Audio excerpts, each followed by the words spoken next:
ফিজ, ইমনদের অনুশীলন খবর জানতে সাথে থাকুন আর চ্যানেলটি সাবস্ক্রাইব করুন। ইন্ডিয়ান প্রিমিয়ার লিগের আইপিএল 2016 আসরে টম মুডির কোচিংয়ে চ্যাম্পিয়ন হওয়া সানরাইজার্স হায়দ্রাবাদ দলের অন্যতম কারিগর ছিলেন বাংলাদেশের মোস্তাফিজুর রহমান।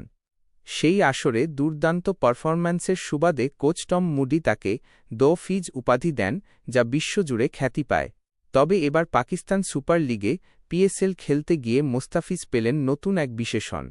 আগামীকাল পর্দা উঠছে পিএসএলের উদ্বোধনী ম্যাচে মাঠে নামবে মোস্তাফিজুর রহমান ও পারভেজ হোসেন ইমনের দল লাহোর কালান্দার্স।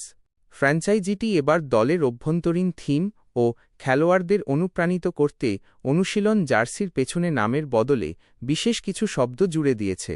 সেখানে মোস্তাফিজকে প্রফিটিং, লাভজনক এবং ইমনকে লাকি, ভাগ্যবান হিসেবে অভিহিত করা হয়েছে। একইভাবে অধিনায়ক শাহিন শাহ আফ্রিদির জার্সিতে লেখা হয়েছে ঈগল। এছাড়া দলের অন্য সদস্যদের কাউকে এক্সপ্লোডার, বিধ্বংসী, আবার কাউকে ফেইথফুল, বিশ্বস্ত তকমা দেওয়া হয়েছে। জিম্বাবুয়ান অলরাউন্ডার সিকান্দার রাজার জার্সিতে লেখা কালান্দার্স কা সিকান্দার। 2 বাংলাদেশি তারকার যোগ দেওয়া প্রসঙ্গে লাহোর কালান্দার্স সামাজিক মাধ্যমে লিখেছে, আমাদের বাঙালি ভাইয়েরা লাহোরে পা রেখেছেন।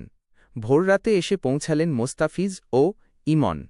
ক্লান্ত, তবে কালান্দারদের চেতনাকে আলিঙ্গন করতে প্রস্তুত। স্বাগতম ছেলেরা, লাহোর এখন তোমাদের বাড়ি।